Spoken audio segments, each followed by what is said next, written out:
like you need it. Microphone 30's bleeding.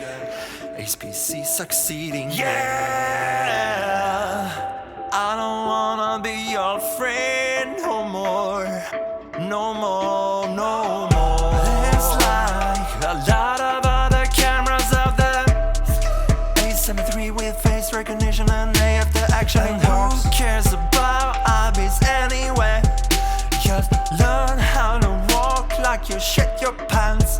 Oh yeah, you're a loser, a GH5 user. Yeah, such a loser. Micro for excuse, yeah, yeah, yeah. The Panasonic GH5. The Panasonic GH5. The Panasonic GH5. The Panasonic GH5.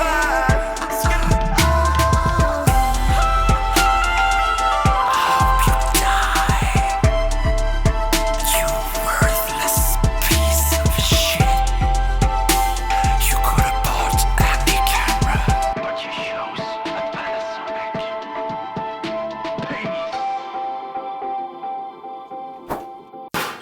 Welcome back to the channel, hope you're doing great. So, I bought the GH5 in 2021. Let me explain why. So, first off, let me tell you where I come from. The Fuji X-T4 has been my main camera for a while now, and it's a stellar camera. I really like it. It has great autofocus, high quality footage, great dynamic range, weather sealed, IBIS, double SD card slots, lightweight, great ergonomics, and actually pretty good preamps. So why would I want to buy anything else?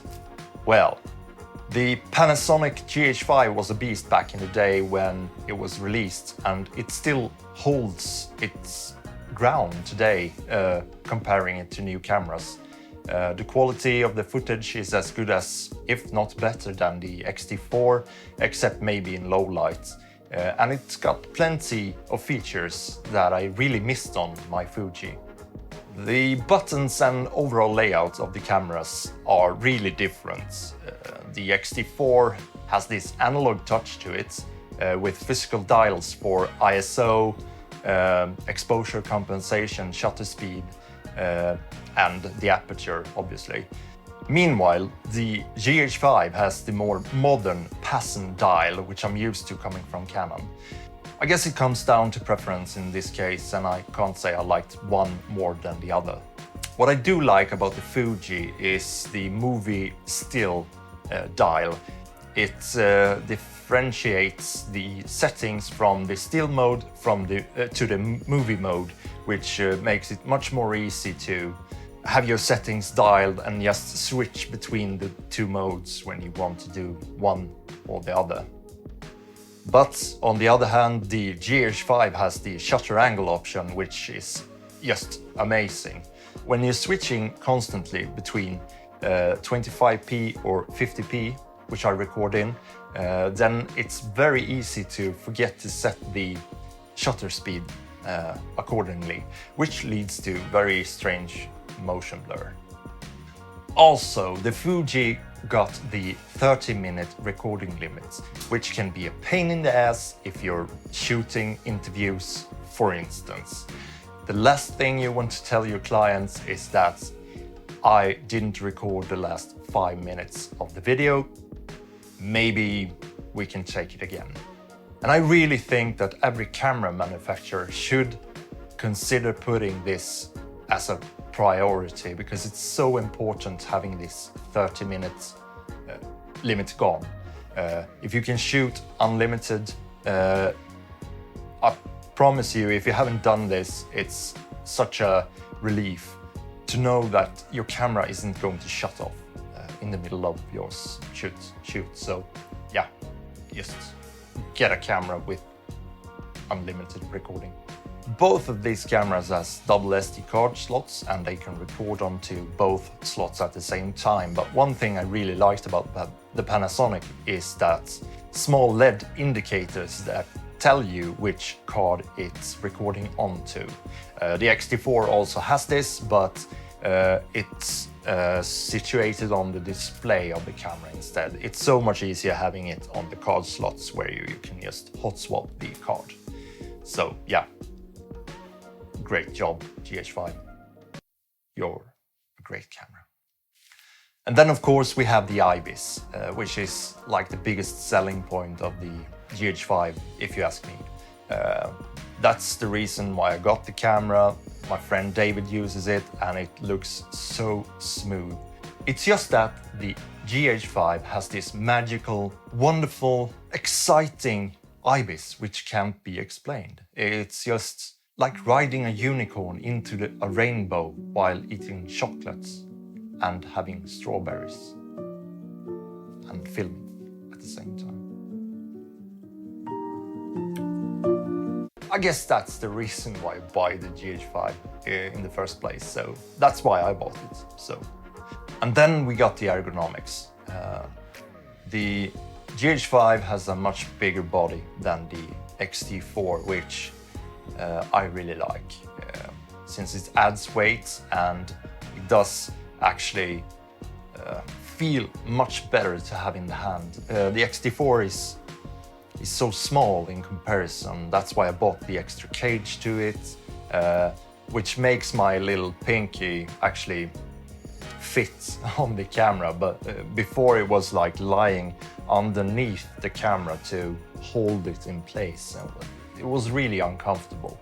But the GH5 has a body that's more like a traditional DSLR, and that's a good thing if you ask me. The GH5 feels more optimized with its buttons, and it has a lot of function buttons. I think they are quite similar, maybe a couple more on the GH5, but it's really accessible and I really like the feel of the camera.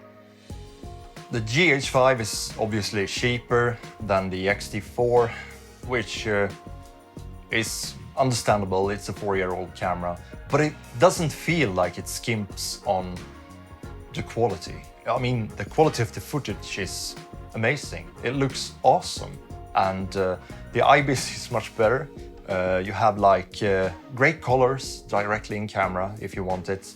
I bought my GH5 used in great condition with the Viltrox Speedbooster and like 4 or 5 batteries. And it has Vlog installed on it already. I paid like 1,200 euros for that package from a really nice guy in Finland. Thank you, Christian. He sent like this little aperture ALM9, I think it's called, extra. It's up there behind the old Canon camera. Yeah, such a nice gesture. I'm really thankful. If you see this video, thank you so much. Yeah, thanks. So, to conclude, the GH5 still holds its value in 2021. Unlimited recording and the quality of the footage, it's 10-bit 422 4K internal in the camera. That's just insane. The Fuji can't do 422. But it's not just that. The accessories for the GH5 is cheaper than for the X-T4 at least. I think you can get it used for like 800-900 euros, which is just insane for the quality that you get. So yeah. Regarding the autofocus of the GH5, it's a controversial subject, I guess. For many YouTubers, the GH5 isn't even on the map since it doesn't have the autofocus in order. I've tried it, it really sucks. I mean, coming from the X-T4, I came to appreciate the autofocus so much more after using the GH5 a little bit. I probably should have told you this before. That's the GH5, and that's the X-T4. Hopefully you can get some sense of comparison. I did this a little bit wider on purpose. I just wanted to show the room a little bit more on that angle, but yeah, I guess that's about it with the autofocus. But to me, it doesn't matter as much because when I'm shooting for clients and stuff, I'm always behind the camera and I always have the control of what I'm doing. So I don't feel like it's a negative. I'm not confident enough relying on autofocus on the X-T4 when I go out to a client's shoot. So autofocus doesn't matter to me, but maybe it does to you. So I can just say, if you want autofocus, don't even look at this camera. So yeah, go buy a A7 III, like that guy sang about in the video. But that's it for me. Thank you so much for watching. I actually reached today 100 subscribers. I'm thrilled about that. Just thank you so much. I'm really grateful. I hope that I can keep you here. Tell me in the comments what kind of content you like. Do you like this video? Didn't you like it? Give it a thumbs up or a thumbs down if you didn't like it. So yeah, but that's it for me. Just have a good night, good morning, or good day, wherever you are. Thank you. I'll see you in the next one. Bye.